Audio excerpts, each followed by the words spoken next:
I don't think it's working.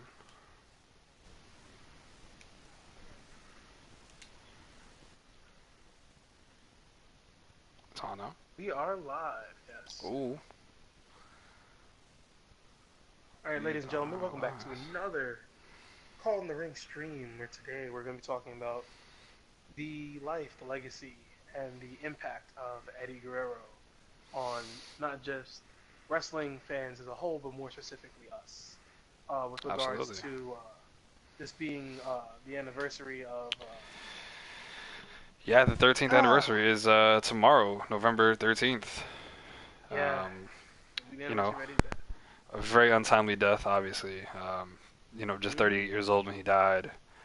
Um, but someone who's hugely impactful to the wrestling business as a whole to this day. Um, WWE especially, you hear Sasha Banks talk about the impact of Eddie Guerrero on Mm-hmm. her life and her career. Even Bailey has talked about it, and you know, a ton of other superstars have talked about it, and rightfully so. I mean, Eddie is, you know, wasn't necessarily one of my favorite superstars, but top five all time potentially. I mean, this is a guy who excellent in the ring, was just as good as a heel as he was as a babyface, which is kind of a difficult thing to do. You know, you look at a lot of guys out there and they're not really able Yeah, they don't to. carry over as well. Yeah, they're not really able to do both. One of Eddie's contemporaries, Chris Jericho, for example, is great as a babyface, but is usually better as a heel. And That's true. there's just certain guys that are better as one or the other, and Eddie was a guy who could do both and do them equally as well. And I know for you particularly, Eddie was kind of the guy that got you into wrestling. Um, so, Yeah, that's very what, true. what, When I was little, I was in the third grade, and what happened was I I heard a bunch of kids talking about like there's these guys that fight on TV, and like you should go check it out. It's on local television. Me being a kid that grew up without cable, I was very hyped. I'm like, oh, like there's fights I can see on television, and they were like, oh, there's this one dude who's like really really cool. Like at the time, I didn't know that they were referring to like bigger names like Cena and Batista and stuff like that. But I turned on and it was a segment on SmackDown. This is around 2003, four, I want to say, somewhere around then. And I just remember there was a segment where Eddie ended up just he was feuding with Ray at the time. I think it was over the cruiserweight title, or it was over the it was either a cruiserweight title or it was over the U.S. title. There was something along that line. mhm. And I watched. It was probably like maybe like a 10-minute match, but I was like just hooked. And then like I don't know what it was, but like I spoke to my parents. I was like, look, no matter what, like I don't care what you need from me. I need to watch this. Mhm. Every Thursday when it was on Thursdays at like 8 o'clock from like 8 to 10. I was like, no matter what, I need to watch this. I need to be a part of this because like there's something here like that's unique about this guy, about this character that just like hooked me. And then obviously it was the lie cheat still gimmick. It was the just which overwhelming charisma this man carried. which is like an ingenious gimmick when you think about it, right? Like a babyface who's over by lying and cheating and stealing, right? Um, Yeah. and even the finishes of matches, it's ingenious to look back at it now. Like the whole like grab a chair and smack the mat and throw it at your opponent and fall down, or grab the championship title and throw it at your opponent. Like it's like ingenious. Like clearly, like no one had ever really done that before him. And I mean, people have done it since in his memory and to honor him. But like, Of course. it's incredible. Like as a babyface, like he got that over. It's crazy. Yeah. But he made it work. I remember like even his last match he ever had with Ken Kennedy, the Kennedy, qualifier for the yeah. Survivor Series team, right? Yeah, it was a qualifier Survivor Series team. He had a spot where he went out the ring, grabbed a steel chair, threw it, hit the mat, and then threw it into Kenny's hands. Yeah. And then he told the ref, "Oh, he hit me," and it ended up like costing Ken Kennedy the match. And it was like one of like it was like classic Eddie like back in the day, like before like Michael Cole was out here saying vintage everything. Oh It yeah. was like actual classic Eddie. and like it was just a great spot. And I just remember like the following night, like like granted, like it was one of many like heartbreaking wrestling moments of that decade, but yeah, I remember the following night just being like, oh, like fuck, like what do I do now? Knowing like no, it wasn't the following. I thought it was the following week. It was so SmackDown aired. I think SmackDown was still airing on Thursdays at that point, and that was kind of Yeah, gonna be because it was pre-tape. my follow up to you is where were you when you heard he passed? But yeah, it aired on Thursday, and he died that Sunday. So that Sunday, November 13th, WWE was doing a super show, Raw and SmackDown. They were taping them together because I think they were going on an overseas tour. And Eddie was actually booked to win the World Heavyweight title from Batista at that show. And obviously he was found dead in his hotel room earlier that day. So where were you and kind of what was your reaction to hearing that? So I was obviously like a grade schooler, and for me, it was one of those things like you always, had a bedtime and shit like that because you had to go to school the next day. Yeah. And I remember like it was probably like Sunday before, like you said, like the night before I had to go back to school, end of the Mm, week and all that. And I just remember seeing like, oh, like wrestler found dead, like on the news, like Channel 9 news. mm, And I was very confused. I'm like, what do they mean, wrestler found dead? And I'm like, oh, it can't be Eddie. Like, it couldn't have been Eddie. right. Like, maybe they're just showing Eddie's face because, like, I know a lot of times, like, news likes to mislead people. Like, they'll show something relevant to the topic, Sure. but it's not that. So, Yeah. like, in my head, I'm like, oh, like, I try to convince myself that it wasn't Eddie. And then obviously it was Eddie. And I was, like, fucking just heartbroken. You Like, I just know didn't know. I'm like, what the fuck do I do? what's really funny about that is I had a very similar reaction.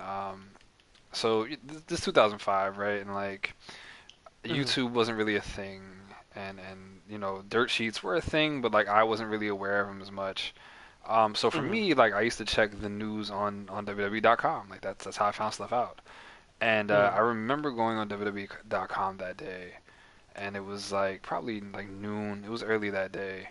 And if you ever seen the shirt that WWE has sold in honor of him, it's Eddie's face, and it's a black shirt with his face in white, and it has the years 1967 to 2005 on it in red. Mm-hmm. And I remember seeing that graphic, and I thought it was a work. Like I definitely thought it was fake. Now, for me, I'd been watching wrestling since '94, really. Um, Mm-hmm. and so I watched WWE, I watched WCW, and so I was around for wrestlers' deaths. I was around when Brian Pillman died. I was watching that pay-per-view live. I watched Over the Edge when Owen Hart died. Mm-hmm. But for whatever reason, I just didn't believe this to be true. I guess maybe because this was a guy who was at the peak. He was at the height of his career. And obviously, I knew about his drug battles and his addictions, but he had been clean for years at this point. So I definitely didn't Oh, think it yeah. was real. And I was just shocked. I remember refreshing the page a few times because I just didn't think it was real, and it was crazy. Sasha Banks tells a really interesting story about this as well. If you've never heard it, she was on Jericho's podcast a couple years ago and talks about how she was actually in the arena the night um, Oh, that Eddie yeah. Oh, died, yeah. That story's fucking horrible. and like she had It's one really sad. she had one tickets on the radio to go to the Super Show because she wanted to see Eddie Guerrero. And she talks about when she got to the arena, she saw a bunch of people with R.I.P. Eddie signs. And she said Yeah. she had been at church early in the day. She wasn't aware of what was going on, and she tells a story that because I think she was probably like 10 or 11 at this point.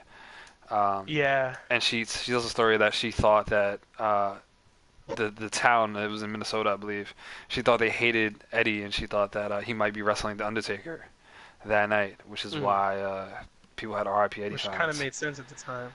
Yeah, yeah, for sure. And she tells that story, and I remember she said when she found out, she started crying and shit like that. And yeah, man, I think that was like typically the reaction. I don't think a lot of people believed it just because this was a It was guy that Eddie. yeah, this Eddie, and this is a guy that had been clean for years, and once again at the height of his career, at the peak. And it was really surprising to me as well. Um, and it's crazy. And then I mean, obviously I don't want this to be a downer because we want to celebrate Eddie's life in this, but if you ever go back and just listen to Chavo was also on Eddie's podcast, I mean on Jericho's podcast rather, and he talks about being the one to find Eddie, and it's sad and it's really heartbreaking. Um, Yes, it is very much so. and it's really unfortunate. But so yeah, let's not talk about the sadness. Let's talk about celebrating Eddie's life. So you said the first time you came across Eddie was in '03 on SmackDown. For Yeah. me, the match that we're playing, if you're watching this after the fact, we're playing Halloween Havoc '97, Eddie versus Ray. This is definitely one of the first matches of Eddie that I saw. I used to watch WCW back in the day. I miss WCW to an extent to this day. I used to watch Hmm. WCW. I used to watch Nitro from 8 to 9, right? Because Raw started at 9 o'clock. So Oh yeah. Every Monday I'd watch Nitro from 8 to 9, and usually the cruiserweights were on first. And so Hmm. I saw a lot of Eddie's matches. I saw a lot of his matches, Rey Mysterio's matches, um, Chavo, all these guys. And I remember Eddie being there, and I remember him as a member of the LWO, and I always thought he was really good. He was really entertaining, and he was often a heel. And I remember always thinking, and I remember listening to Bailey talk about this in an interview as well. But like, he was so good as a heel. I remember he always looked miserable. Like he'd come out and his hair was like soaking wet, and he was just miserable He always looking. had a super mean mug. Oh yeah, He was always irritated. yeah. He always looked angry and irritated, and I remember like, wow, man, this guy looks like a dick. And I mean, and obviously hindsight being what it is, like he was supposed to. And Oh yeah. I remember his feud with Chavo from WCW with Chavo's horse Pepe, and Eddie I think threw the horse into like a wood chipper. And I remember Chavo having to wear a shirt that says Eddie Guerrero is my favorite wrestler. Um, Oh yeah, I remember that. They had that Bash at the Beach match for that. yeah, yeah, yeah. And yeah, I mean, I remember Eddie, and I just remember like him as a cruiserweight, and I remember when he jumped ship with the Radicals to WWE in '99, and I thought it was really cool, but I didn't really have high hopes or like expectations for him at that point because I kind of just remembered him as a Hmm. cruiserweight in WCW.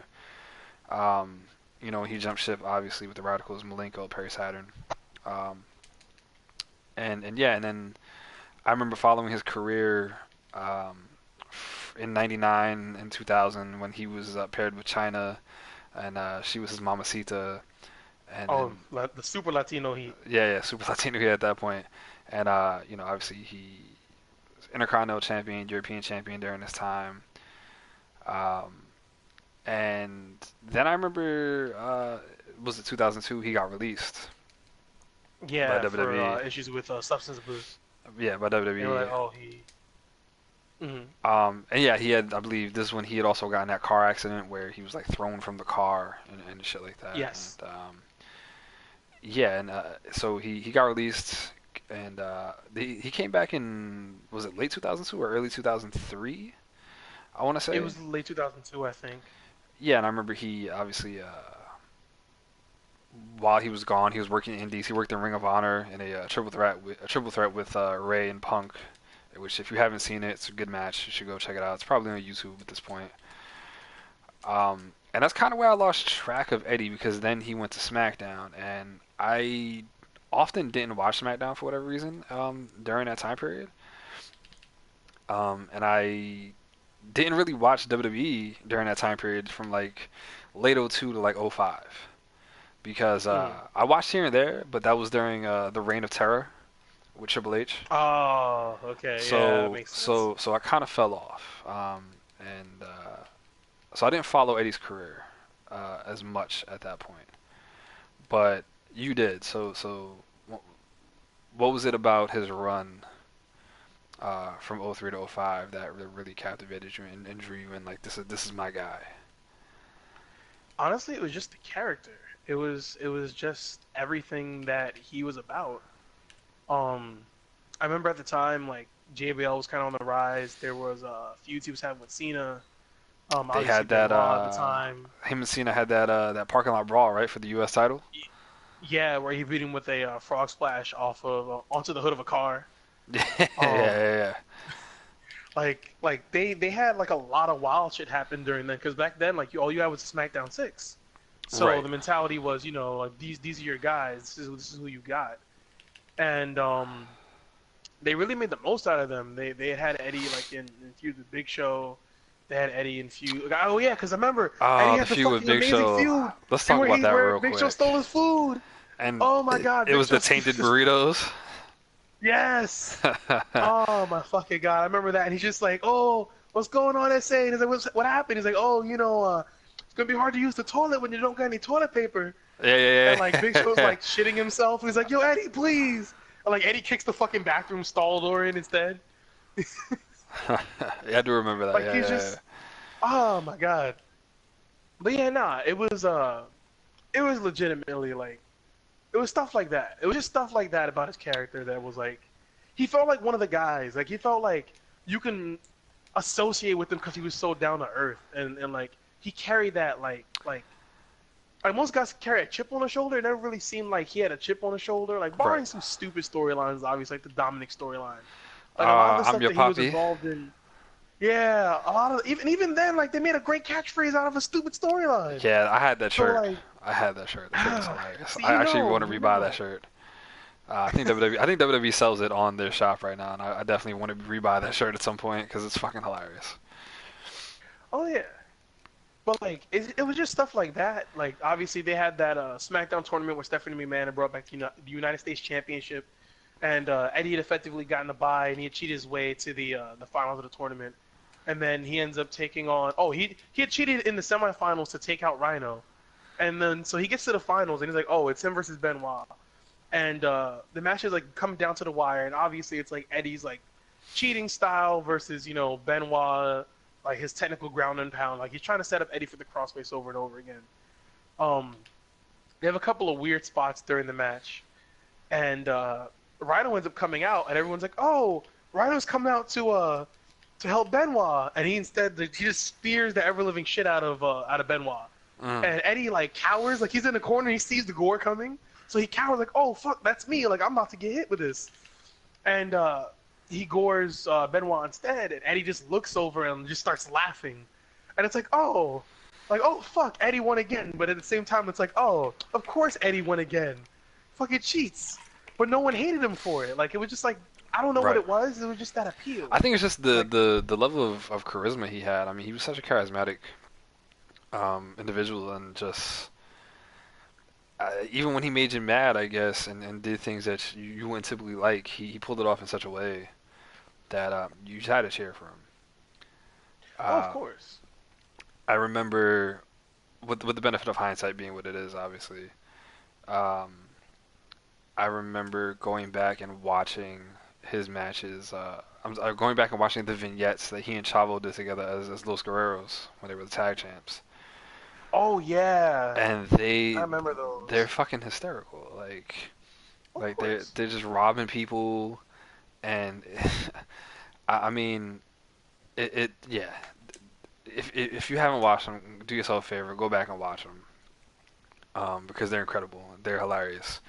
WWE, I think nowadays they do a lot of things that they try to be funny, and it doesn't work, right? Like they did like the Titus World Slide thing because Titus fell at the Greatest Royal Rumble, and they beat that into the Oh ground. sure. And they had Santino Marella, and while he was funny at times, they beat that into the ground.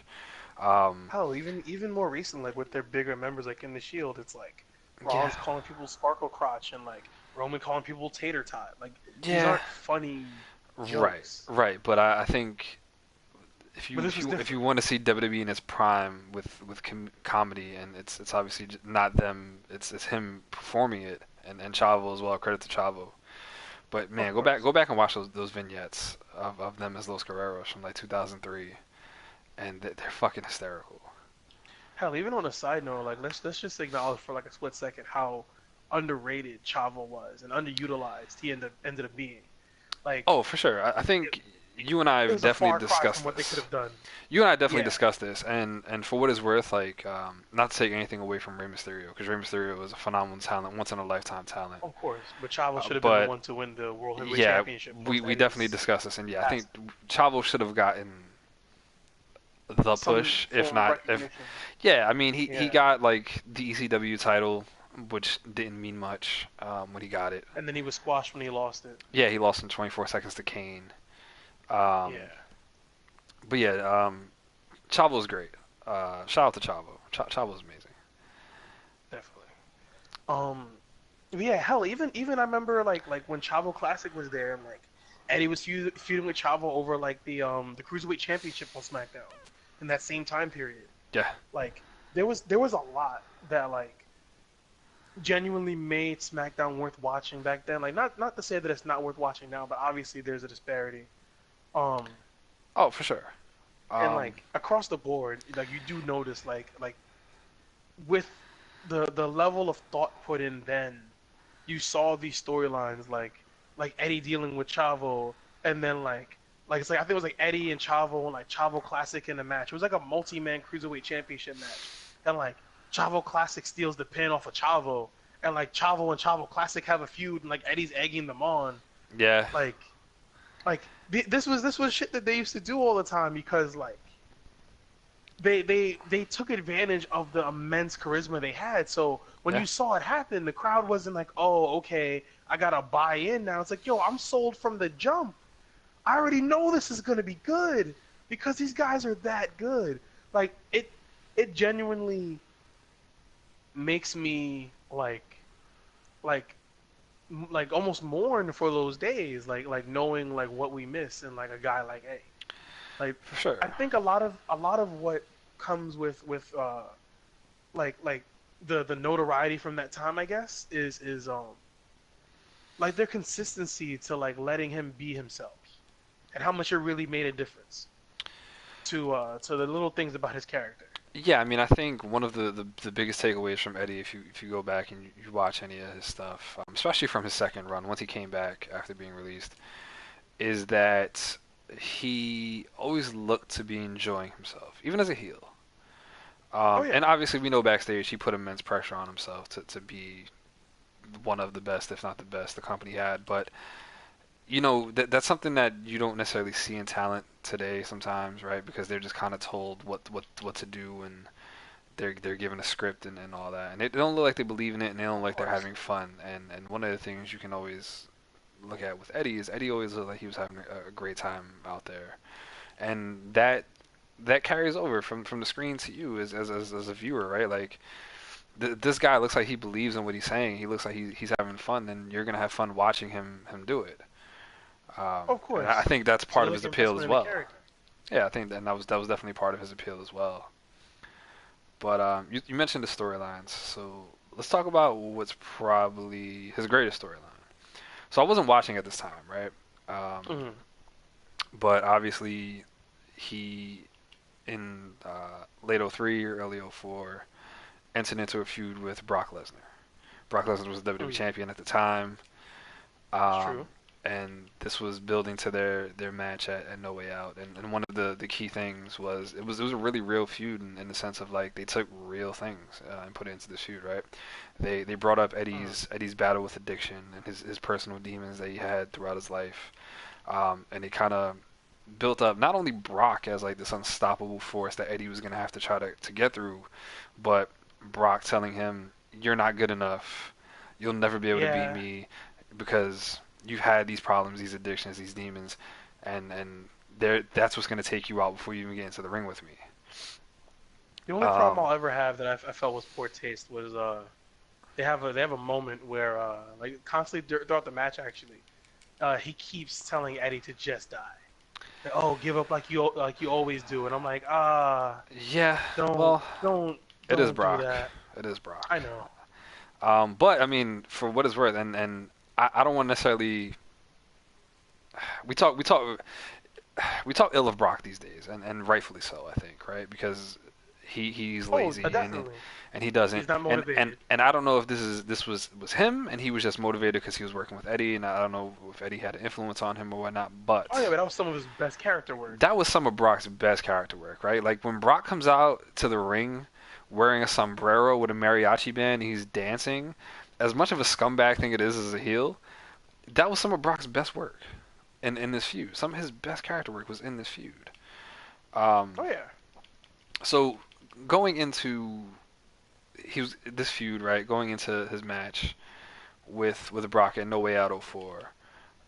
Like I said, I wasn't watching, but what were your thoughts on it? Did you think going in Eddie had a chance of That winning he this was gonna win. title? Yeah.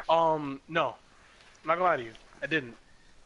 And I think that's why I hold it so highly. Like for me personally, just from a storytelling standpoint, the aftermath, as far as immediate aftermath, like the following night, well, not following that, but the following episode of SmackDown and all that.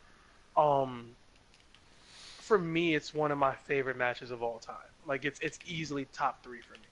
Um, because you see very early on that Eddie looks so out of it, and Michael Cole is telling this story with Taz about how Eddie doesn't have it, and like he's been doubting himself, and they play these vignettes of how he's not the guy he once was, and like this is a redemption. Like this is not you know Eddie Guerrero being Eddie in the sense of like like he's the cocky, smarmy, arrogant heel that gets away with shit because it's Eddie. It's like no, like this is like Eddie's most intense trial by fire he's ever experienced. And I think for me, there's a turning point. Obviously, there was the whole adage of we thought it might be a thing because Goldberg comes out right That, before the match, like that's the earlier on, only and that's the only problem I have with this match. Is the oh, fact the way it that ends. I mean, listen, Eddie not winning clean is whatever, right? Because it fits into the lie cheat steel gimmick. But I Oh yeah, didn't. I would have preferred had Goldberg not interfered. And I mean, obviously that was setting up the WrestleMania 20 he interfered match. twice, by the way, Yeah, I would have. because I would like have. I would before have the preferred before he the not. match starts at the beginning of the show, he ends up like spearing Brock, and like so Brock is working with tape ribs during the match, selling the spear. Yeah, And then later on, like obviously, he ends up spearing Eddie. I mean, he ends up spearing Brock again, at obviously at the cost of Brock to Eddie, right. and he ends up taking advantage and winning. But very very like I don't know. For me, throughout the match is one of those matches where it's like you see there's a lot of like power spots and rest holds, and like Eddie keeps getting in these little inkling like touches of offense over and over again, and you slowly get this feeling like like maybe Eddie can do it, and then Brock just knocks him back down either with a big knee, or he hits him with like a suplex or a clothesline, and then at one point during the match, he ends up taking a bump to the outside, and he like it's like that stupid thing Brock always does, where he fucking goes for like a what is it like the running high knee on the ropes, and like he always Yeah, misses and fucking like goes yeah, over the top. yeah, Yeah, yeah, it's yeah. like the inverted Harley Race bump. Like instead of doing it over the corner, he does it over the fucking top rope in the middle of the ring, so there's no support. So he did that shit and like landed on his knee, and then obviously Eddie like picked his fucking leg for the rest of the match and hit him with the lasso of El Paso. Did he Thought he kick was his gonna leg win out from his then. leg? Yes. And, and dude, it's an amazing fucking thing, honestly. Um, and I really thought like, like it was gonna be over when Brock hits Eddie with the F5, and then you see the ref takes a ref bump, and you Hmm. just see that little fucking smirk on the side of Eddie's face, And he goes and out you're against the like, belt. yeah, he goes against the belt, he puts it in his hand, he goes for a he goes for like a headshot with the belt. Brock steps low, hits Eddie, and you're like, oh shit, Eddie lost, whatever. Fuck it. Like at this point, I'm like, yo, Eddie's put on such a great showing. Like I'd love to see him, win, but I understand. Like I just can't get what I want, and it's whatever. Hmm. But and then like it just doesn't happen. Like Brock just doesn't win, and then Goldberg comes Yeah, out, he so spears him. he I think he does he spear him before or after this? I know there's a part where he sets up Eddie for I think the F5 and Eddie reverses it into a DDT on the belt. So I think I Okay, think that's I think that's he was after speared before. Okay, the spears before that. So Okay. what happens is Eddie goes for what is it? Oh no, that's what it was. Brock hits Eddie with the F5. The ref takes a bump, so Brock goes for the pin, but can't get it because the ref is down. So then he goes for his belt and tries to use it on Eddie, and Goldberg spears Brock, knocking the belt out of his hands. Eddie comes to and realizes what's going on, and is like, "Oh shit, the belt's in the ring." And then they do the spot where like he steps low, obviously, he gets out of it and hits him with the DDT onto the gold. And then you just hear Taz like, "Oh, Eddie cheated!"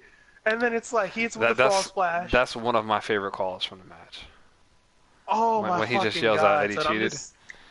I got goosebumps thinking about this fucking match. You don't understand, like Yeah.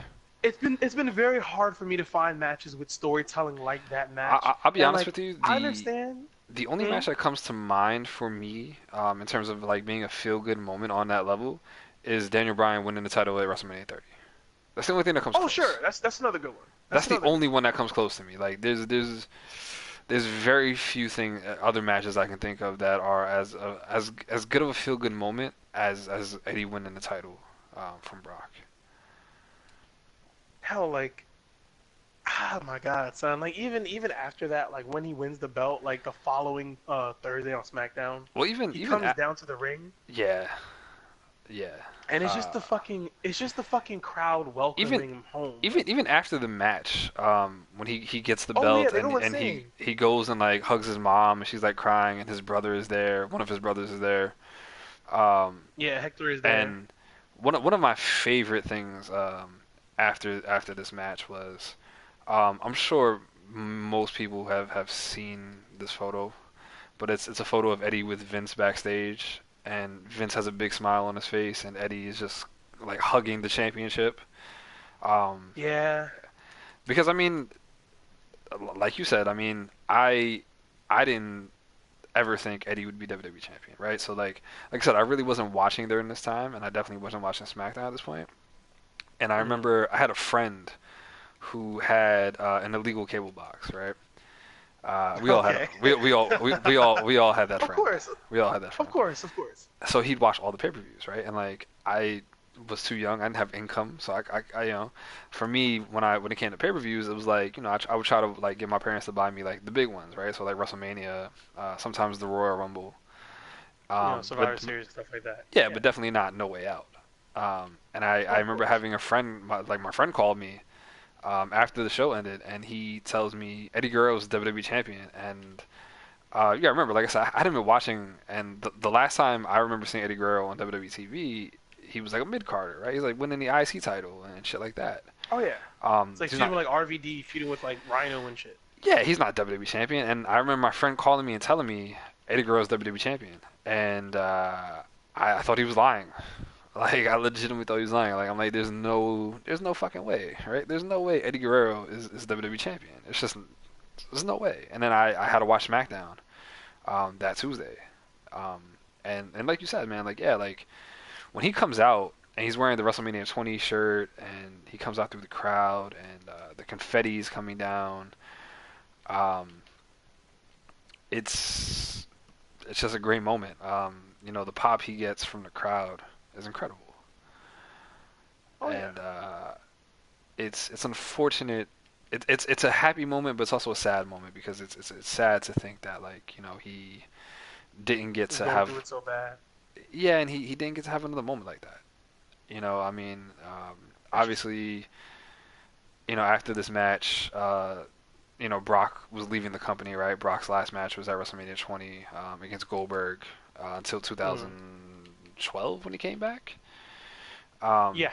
so this then led to Eddie's feud with Kurt Angle going into WrestleMania 20, which is also a great Mm. match.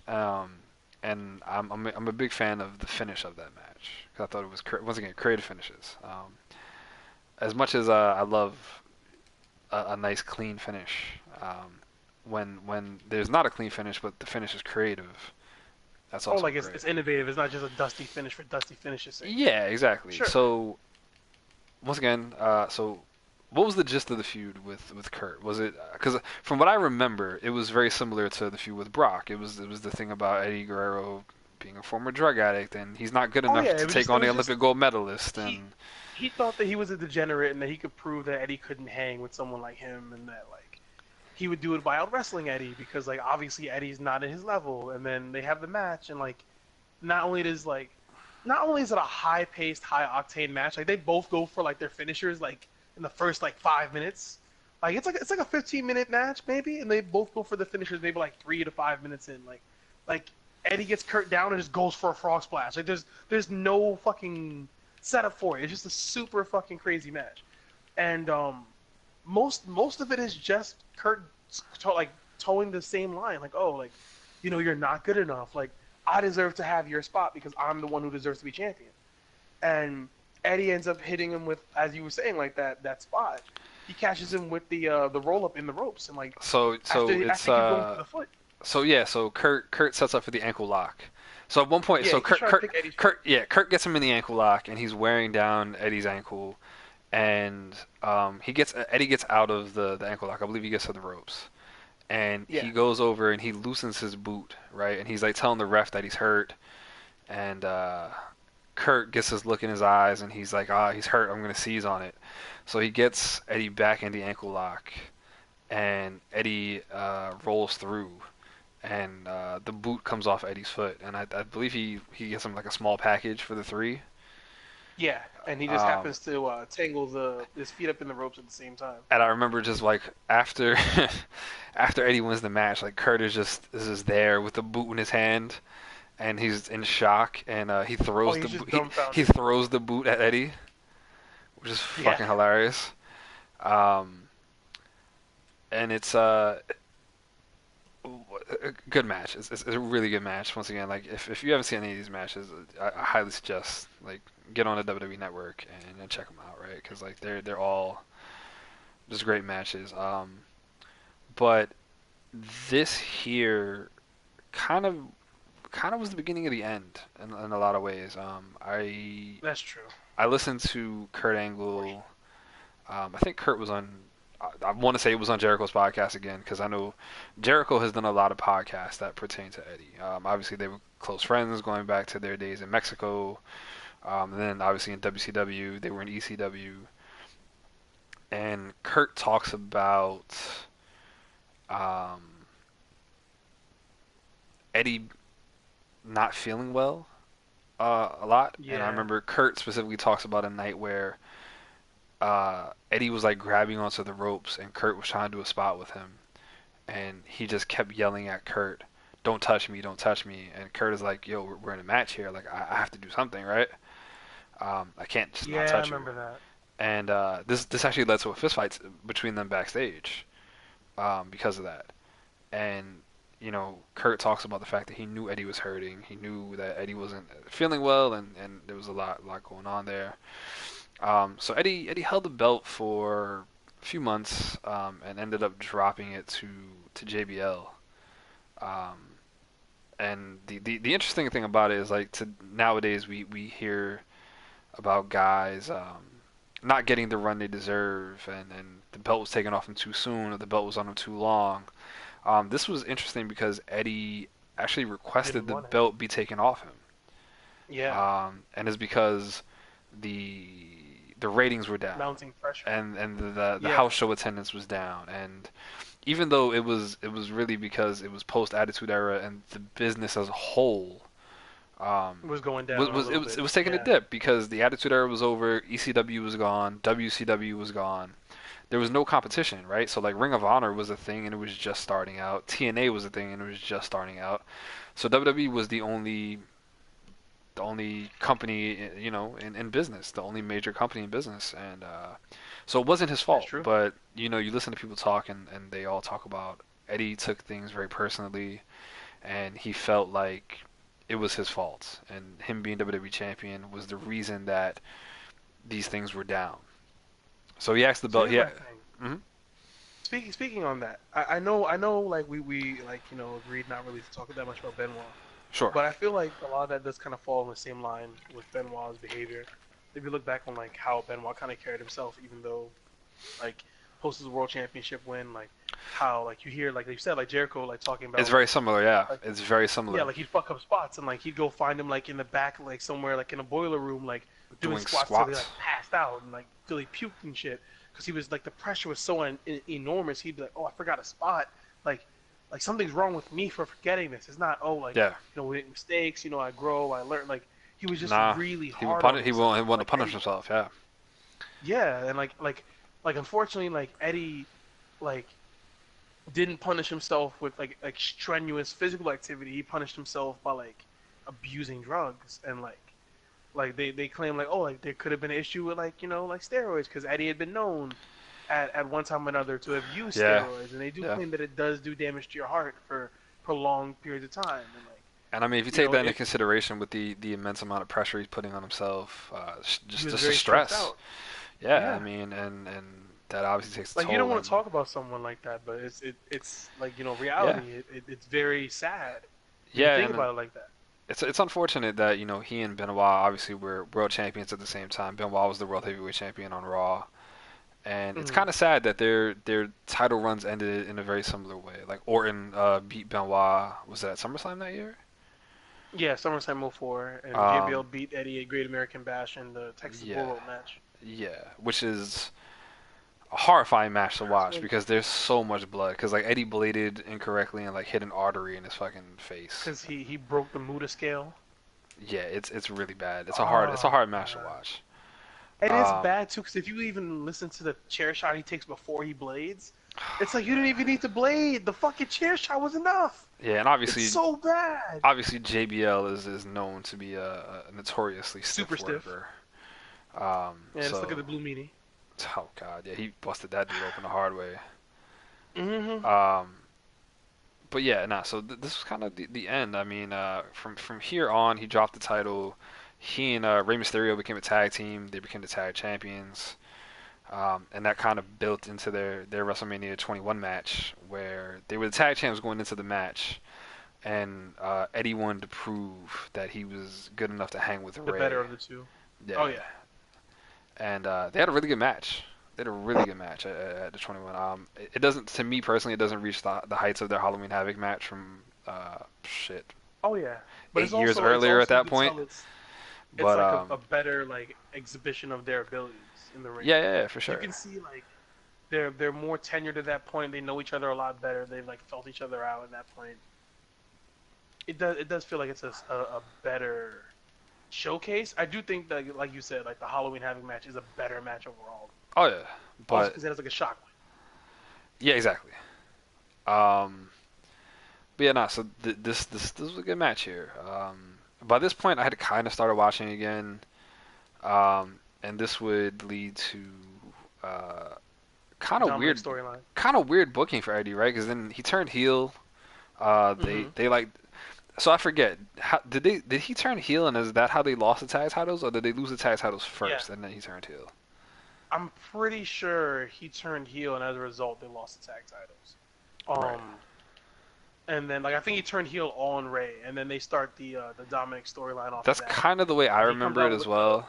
The book he come yeah he comes out with the book, and he starts telling little chapters every week. about how And he's like, oh, he Uncle about Eddie used to help out Uncle Ray because Ray the couldn't have a baby yeah. with his So wife. the gist of the story is that like Ray is impotent, and Yeah, so Eddie did them a favor and like slept with Ray's wife to get her pregnant, which is kind of weird.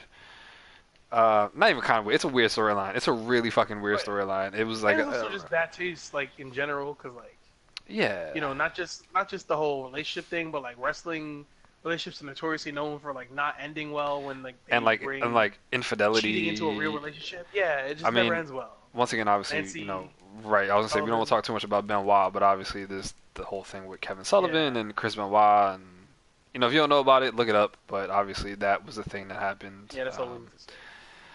And yeah, so this led to Macho Man was good. oh yeah, that was the thing too. So yeah, so Eddie turns heel, and we get this whole thing with Eddie coming out on With the TV and telling Dominic, "I'm your poppy." child Um, custody on a ladder oh, match. yeah, yeah, um, Oh, it was child custody in a briefcase ladder match. That's what it was. yeah. And Ray won the match, obviously. Vicky th- misses her spot. that's what I say. This was kind of this storyline in itself is the introduction of Vicky Guerrero, who Yeah.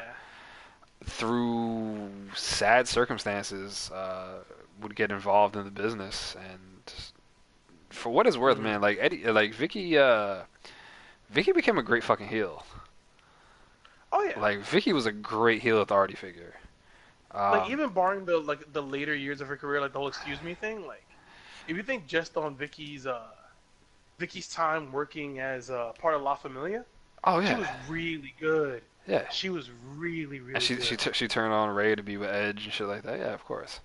Yeah. I remember their match at not to get too much off topic, but I remember the match at the Royal Rumble 2008 where Ray challenged Edge for the world title, and Ray's Hmm. about to win the match, and he has Edge set up for the 619, and Oh yeah, and Vicky Like turns Vicky, heel on him. yeah, Vicky like jumps up on the apron to protect Edge from taking the finish.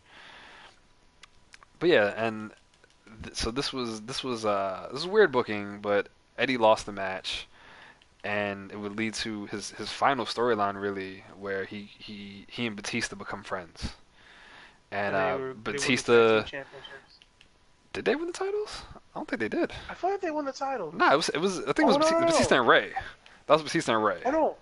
No no! It was Batista and they were gonna win the tag team championships, and Mark Henry gets involved. Yeah, yeah, Because yeah. Mark Henry So gets involved right at the end of that storyline. it was a thing where like Batista was trying to turn Eddie face again, and like every time Eddie would like try to like do something to like get out of a match or whatever, like Batista would He would one feign up him. food poisoning and shit. And like he gets a so yeah he feigns food poisoning, and like Batista gets a doctor to like stick his finger up Eddie's ass or whatever it was. Like, listen, 2005 is not the world we live in today. A lot more homophobic. Let's just put it out there. Yeah. And obviously they played up. They had the doctor be like the gay stereotype and whatnot. But it's a funny segment if you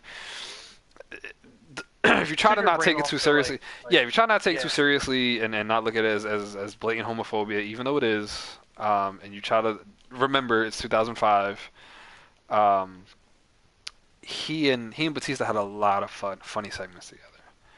I remember like they literally do the same segment twice in a row, and like the second time, like Batista's like catching him trying to eat again. He's like, "Yo, you're not trying to get sick again on me, are you?"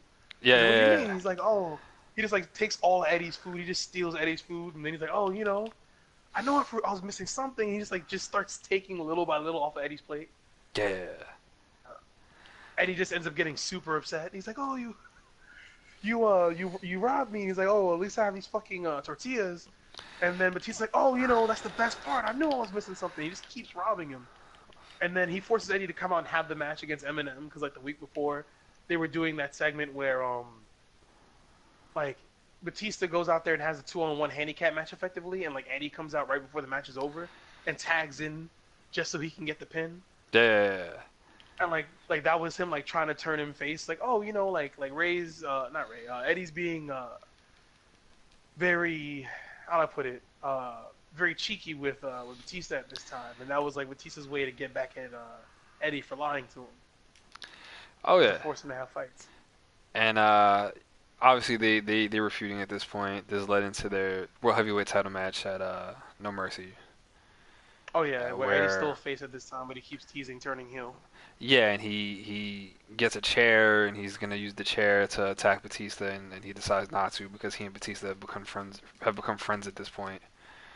Um, and it inadvertently cost him the title victory. But Oh yeah, because he ends up getting pinned off a spine buster, yeah, fortunately for him. and sadly enough, that was really his that was the end for him. In pay-per-view matches and whatnot. Like we mentioned earlier, um, his last televised match was against Mr. Kennedy, where he qualified for the Survivor Series SmackDown Men's team, and he passed away the day he was supposed to win the World Heavyweight title from Batista. I don't remember the Yeah, reasoning there. I feel like it was because Batista was injured. During those mid 2000 years, Batista yeah. was really injury prone. Oh yeah, Um, because he was like 33, 34. Like he was kind of up in his years too, oh yeah, man, he and was he hadn't he really was had like a stable wrestling style yet. Yeah, I mean He was like just doing a he lot was of an power moves. he was a pretty old rookie, in a lot of Yeah. ways. And yeah, and I mean obviously that was where it kind of ended, and we got the tributes to Eddie Guerrero. Batista obviously took it really hard. You could tell those guys became friends, really good friends in a Oh, yeah, really short Batista's amount of time. crying during his promo, like immediately when he comes And out. he comes out And in the apparently lowrider. he's like, oh, like they told me to come out there and like I didn't know what to do. Like Vince told me like we need you to go out there, and he's like I'm fucking crying, like I can't. And like he just goes out there. He's like, oh Eddie, I wish like I wish you were here right now so you could make fun of me for like crying like a baby. Yeah, He yeah, just yeah. starts like fucking breaking down, and you're like, yeah, this is sad. I remember like Triple H is fucking crying, like the whole they bring the whole roster One like from of both shows over, yeah, and one like of he the just loses. one of the hardest things to watch from the tribute Eddie, to oh, Ray Eddie. take his mask off when he's crying.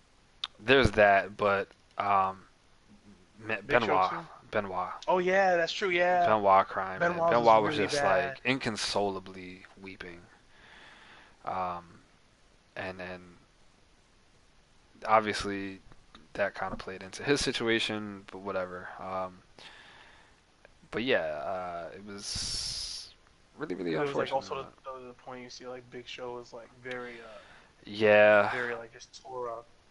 You could tell like Eddie touched a lot of lives there. Like there was not a dry eye in the room, and you could kind of tell like Eddie was kind of one of those people from like not even just a documentary. Like I obviously was one of those people that when the documentary came out, it was on my wish list for my birthday, and my parents were like nice enough to save up money, put aside, and just buy it for me. yeah, Um and yeah, nah, when you see like the podcast with stuff like that with Eddie, um, and then you turn around and also like watch the documentary, you realize like oh like Eddie touched so many fucking lives, and like he didn't even realize like what yeah, a man. real impact he had on everybody. Like I it's insane. I read an interview like relatively recently, like within the last couple months of Cena, and Cena was talking about. I remember they asked Cena something along the lines of like, who who influenced you the most while you were coming up in your early years, or who helped you the most. And he just came out and said, man, like if it wasn't for Eddie, like I wouldn't be the performer that I am. I wouldn't be the wrestler that Oh I yeah, am. And that's obviously feel how you want to feel about John Cena, but John Cena's been the top guy in WWE for fucking 15, 10 to 15 years. that's And true. I think that's really high praise. I mean, I've never really heard anybody say anything really bad about Eddie Guerrero. I mean, you like even I remember listening to Jericho talk about Eddie, being drunk in the first time they met, being like super angry and disrespectful to him, and like the next day Eddie just came and apologized to him, and was like, listen, I'm sorry and shit like that. Like that's not how I normally am. You very seldomly hear people talk bad about Eddie. I Usually remember like it's.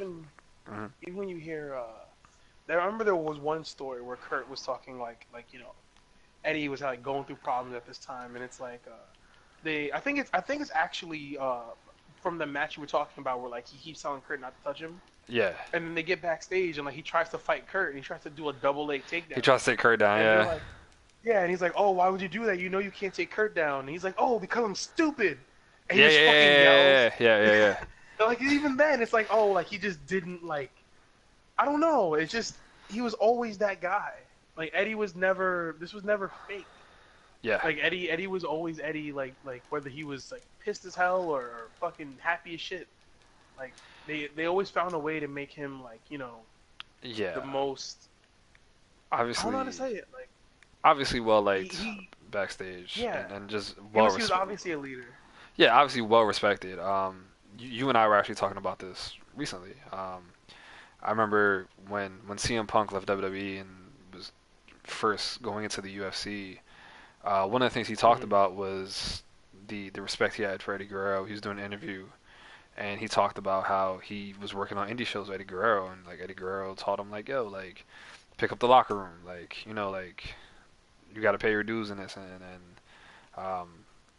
clean up after the guys or whatever. And I remember him talking about like, yo, like WWE wrestling as a whole needs more people like Eddie Guerrero. Who are gonna like teach the young guys the right way of doing things, but guys who are also like incredibly respected. I don't. And I feel like even though Eddie's gone, like we kind of got that anyway. Because like if you look at the litany of wrestlers who are known for camaraderie and like bringing like that energy to the locker room. Like you hear about guys like the New Day, and you hear about people like Sasha Banks, and like obviously not all of them claim that they were inspired by Eddie, but like a lot of that comes from that mentality Oh yeah, for of sure. that we're in this together. This is more than just me and myself and and I'm trying to get over. It was always about like family, and I feel Yeah, like yeah, for Eddie sure. learned that growing up in a wrestling family and like understand the ethics and like values of like this is more than just me. Yeah, for sure. And yeah, like I feel like obviously like a lot of people say like, oh, McFoley is one of these wrestlers who effectively created like a contingent of hardcore wrestling fans who turned into hardcore wrestlers and like kind of threw their bodies away for the product. But by that same token, you see like people who are like, yeah, like Ricochet and Osprey, like saying like without guys like Eddie and Ray, like I would have never ever Yeah, even thought I could like hang with people like y'all. Like I would have never even tried to get into the ring yeah, because I didn't have the mental capacity. And you also have to remember like Eddie was a guy who was 5'9". Eddie was not some yeah. 6'3", statuesque, wrestling Right. He's not. god He's who, not yeah, a he Triple wasn't H or Vince's guy. Randy Orton. Even a Yeah, or John John Cena Cena. for that degree. Yeah. He wasn't that kind of guy. He was a rough and tumble, like crack you in the mouth, Yeah. wrestler who like did whatever it took to like make sure he was constantly getting better, not just inside the ring but out and like Yeah. bringing other people with him. And Yeah, for it sure. just it sucks. It sucks knowing that someone that brought that much talent, that much wealth of knowledge, and like that much accessibility to the community is gone. Yeah. I mean, absolutely. So yeah. I mean, tomorrow marks the 13th anniversary of Eddie's passing, and Mm-hmm. he was then inducted into the WWE Hall of Fame the following April. He was inducted by Chavo, Rey Mysterio, and Chris Benoit. Mm-hmm. Um, and his legacy is continued to be felt. I mean, obviously, like we mentioned, Vicky. I do want to say this about WWE, and we Okay. they the exploitation of his death and into Ray's push and all that was very Mm-hmm. classless. I wasn't a fan of it. I thought it was done in very poor Oh, of course taste. not. It's horrible. But one of the things I will give WWE an immense amount of credit for is after Eddie's passing, they gave Vicky Guerrero a job. And she ended up developing into, like we said, like one of the best heel authority figures they had. But they obviously knew the situation. Eddie passing, she had 3 kids to take care of, and Mm-hmm. they gave her that shot. They gave her a job, and that I think was a very classy move on their part. Other ways they handled his death and Ray's push and all of that. And I don't even want to get into it too much. I mean, I'm sure anybody watching is aware of some of the shittier things they did with Eddie's death. But I thought it was a really classy move on their part to give Vicky a job, and she was there for a number of years as a great heel. We we saw her in the Rumble not too Yeah, long in the ago. first ever Women's Royal Rumble. She was there. Obviously, uh, Sasha Banks constantly talks about the impact that Guerrero had on her and her career and her wanting to get into it. At WrestleMania 32, Mm-hmm. she had her gear inspired by his with the red pants with the yellow flames. Hell, Um, even now, like going back to Evolution, she also had the very similar uh like tribute spot where she does a frog oh, splash for she wins with the frog the splash, win. yeah. Yeah. Which was cool, which is a cool moment. And like we said, like there's a ton of wrestlers who reference Eddie Guerrero and talk about his impact. I think we'd be remiss to not mention. Neither of us are like followers of Lucha Underground, but his Mm. daughter Shaw, who Oh, sure. previously was in FCW, which was the precursor to NXT, just debuted for Lucha Underground. I didn't even know she was still wrestling, and she debuted for Lucha Underground. Came out and cut a promo where she did the whole "excuse me" and I don't know the guy that was in the ring with them. I mean, it was obviously Chavo was in the ring with her, and Chavo ended up hitting a frog splash on the guy. But she did the "excuse me" thing as a obviously as a tribute to her mom, and then she hit the Three Amigos as a tribute to her dad, obviously, and it was really fucking clean too, man. Like she hit him really well. I think. I mean, if you're gonna do Eddie's moves, you got it, right? Oh, of course, and I would like to think that somewhere, he was watching down on that. Was probably really pleased with it because it was dope, and I do hope that she does find her way back to WWE at some point. I mean, obviously she's the wife of Aiden English, um, and whatnot. So I do hope that that happens. But I'm kind of interested now. Like, part of me kind of wants to watch Lucha Underground because, like, I don't know what her skill level is. I don't know. You want to see what she can bring in the ring. Yeah, I don't know much about her other than the fact that she was in FCW and she was released for whatever reason. And I've heard different things about maybe she asked to be released because she wanted to pursue, um, Yeah, other. I heard it was that she Yeah, wanted to go after other ventures, and yeah, at because the I time wrestling know. wasn't. Yeah, I know I know she's talked about like she's done acting work and she I think was in a band at some point or whatever. Um, so yeah, I do think that there's that. But now I'm kind of curious because I would love to see her come back at some point and continue the Guerrero name in WWE. Um, but yeah, I mean, obviously, 13 years on, Eddie's impact and his legacy is still felt to this day. Of course. Um, what's your favorite Eddie moment? If you had to pick, how about this? What's your favorite Eddie Guerrero match, and what's your favorite Well, you don't have to ask moment? that one. You already know what that one is. The favorite match is obviously always going to be No Way Out. Eddie versus Brock and No Way Out. Okay. It can't be another match. It's Okay. just from that standpoint. My favorite Eddie Guerrero moments. I Um. have one in mind, and it's always been my favorite moment of his, but I'm very curious to know which yours is. So I have a few. Okay, so Um. sure, put them out there. Why not?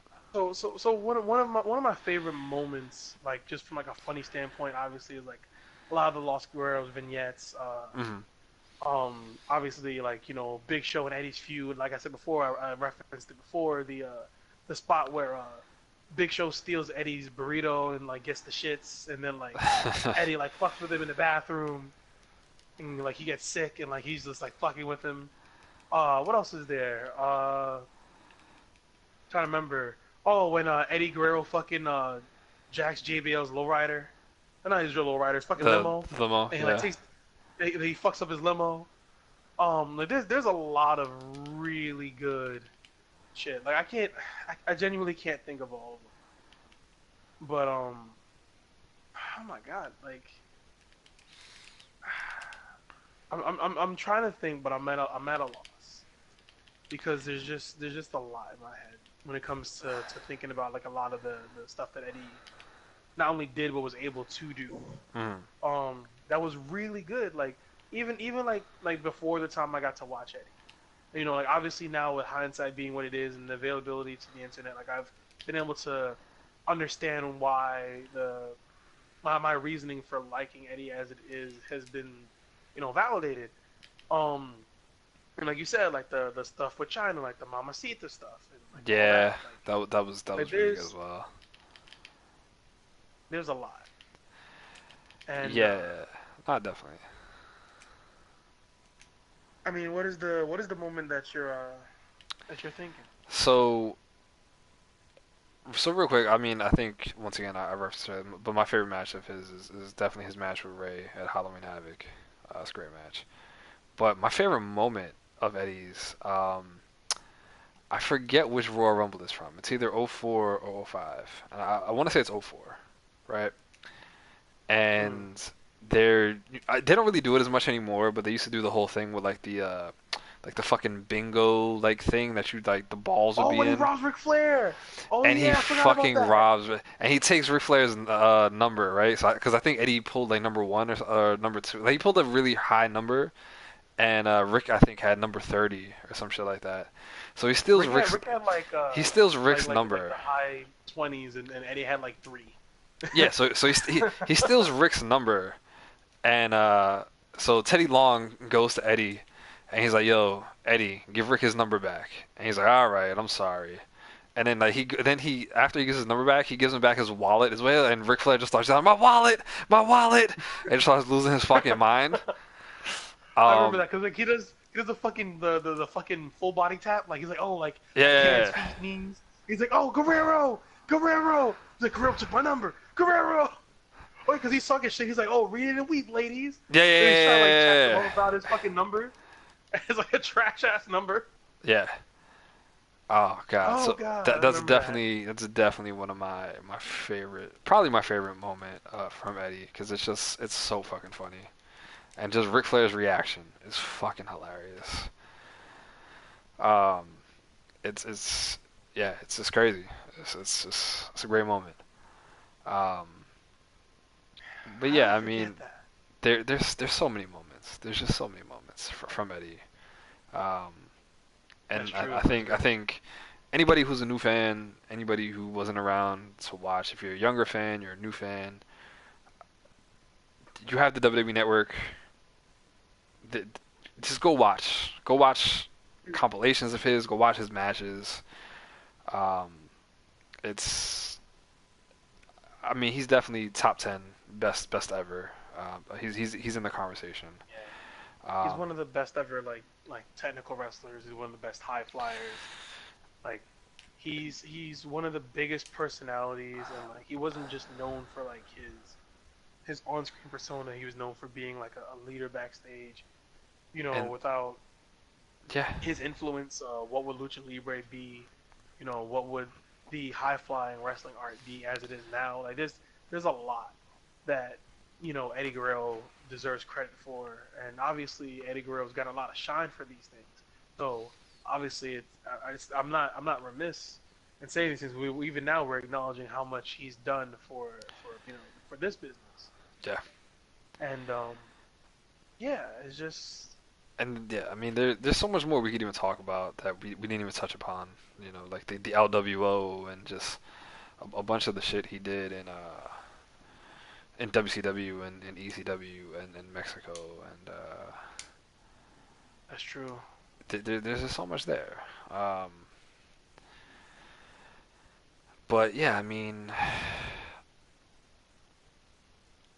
it's just it's a really it's just it's sad. It's sad when you think about how uh, How we untimely missed out. untimely his passing Yeah. was, and I've often gone back and thought about like had he not passed, right? Yeah. What would have happened? You know, how many more great moments could he have I provided think us I with? think his And legacy would have definitely been even greater than what it was. I don't think many people realize like he was one of those guys that made chicken salad out of chicken shit. Like yeah, you could saddle him with bad like granted like he had a few bad segments because everyone does. Let's be real. Not of like course. no one's gonna have a perfect segment, but he was one of those guys. You give him damn near damn near bullshit to deal with, and he'll still make it work. Oh Like yeah, for sure. even with the Dominic storyline, which is one of the least thoughtful, cringy storylines ever, with regards to two wrestlers fighting for the The custody of a ownership child. of a Yeah, human being. Yeah, yeah, like yeah, they managed to flip that and say, "Oh, yeah, but look at Eddie come out here and like read this book like Elias style under a spotlight. Like he was yeah. one of the guys who helped like pioneer that too. Like I'm just sitting under a spotlight and like chat to the crowd about some bullshit.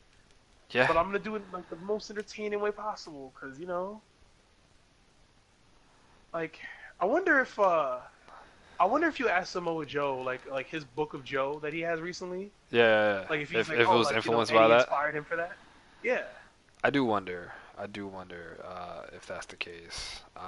It's yeah, man. It's unfortunate. I mean, I wish he were around for like some of these people in NXT, and like obviously NXT is great for what it is, and they have great trainers, right? Like William Regal is there, one of the best ever, and Shawn Michaels is there, and so they Dusty was there obviously, and then up until his passing, and they learned from it's great wrestling talent, but I do wonder like man if Eddie was around still, like the knowledge he could have imparted on people. Um, I think one of the sadder things, and like this is for me personally, because like I love Sasha Banks, and Mhm.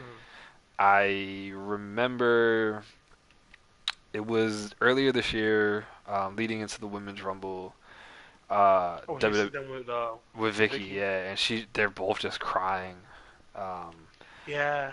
and it's so sad. Like I wish she had got the opportunity to meet him, um, before his passing, and Oh, of course. it's even more sad that like she was there the night he died in the arena and shit, and She didn't even know. yeah, um, so it's really sad. Man, time has flown. It's weird to look back on it and think that it's been 13 years already. Um, because it does seem like it wasn't that long ago that it happened, and I guess that's really a testament to How much of an how impact he's really had. yeah, and how enduring his legacy is. You know, ooh, suicide dive. Um, yeah, it's crazy to think about, really.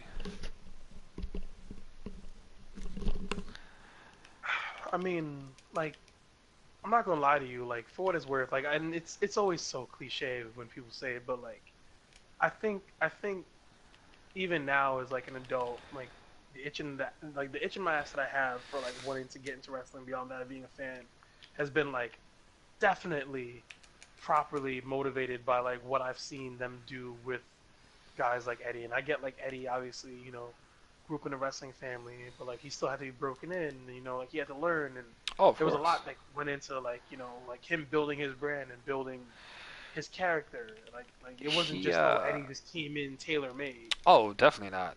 Especially coming in as a WCW guy. You know, Oh yeah. you look at like him winning the WWE title, and that's kind of remarkable in a lot of ways because he was a WCW guy, even though he wasn't happy in WCW. But like, Vince had this weird fucking thing about, and I mean, obviously he's done it with TNA guys as well and whoever else, but Oh like yeah. he had this weird Burying fucking these logic guys. about burying guys that he didn't create.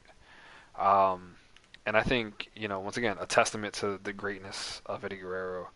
Um, I think a lot of people nowadays we look at the landscape of WWE and you see guys like AJ Styles and Daniel Bryan as top guys, and You wonder like where would they be if they like a lot of weren't people. able to make the most out of I think their even character given I their think size. even a lot. I think where would they be without Eddie, right? Because Eddie was a smaller guy, and listen, CM Punk gets a lot of credit, and rightfully so to a degree of like being the guy that kind of opened doors for the indie talent and the smaller guys of like this generation, right? Because like there were smaller guys in the '90s like Shawn and Brett, but then the early to mid 2000s became the land of the giants again, and Punk gets a lot of credit for, and Daniel Bryan as well. They get a lot of credit for um, opening that door, and I think Eddie also should get credit for that because in '04 when you had guys like Goldberg and Brock and whatnot, um, Eddie was a smaller guy that got over and got to the top. In that system. Oh Yeah. yeah. But on that note, do you have any final thoughts that you want to say about Eddie before we wrap this up? Oh yeah. Like without Eddie Guerrero, I don't necessarily know that I would have been a wrestling fan to really begin with. Like I grew up seeing guys like Eddie, guys like Ray, Jericho, Benoit, and stuff like that. But like, I don't think without him having the impact that he had like on my life as like a wrestling fan, turn like smart mark, turn like aspiring, other like wrestling entity later on in life potentially. Like, Yeah. I don't think I would have even considered this. Mhm. Like, I've built the backbone of my love of wrestling on this man's legacy. Right. And without him, I don't think myself, let alone a lot of other people who are in the same boat as me, would even be close to where we are today as far as our love and respect of the art of wrestling. Sure. Like, I genuinely believe Yeah, absolutely, man. Definitely a once in a lifetime talent. Um, taken far too soon, and you know, rest in peace, Eddie Guerrero, man. it. Yeah, it's true. Whatever your beliefs are, I hope you know he's happy where he is, and he's looking down on people like Sasha Banks, like his daughter, and all the people he's influenced. And he has that smirk on his face, man. So rest in peace, Eddie, man. Yeah.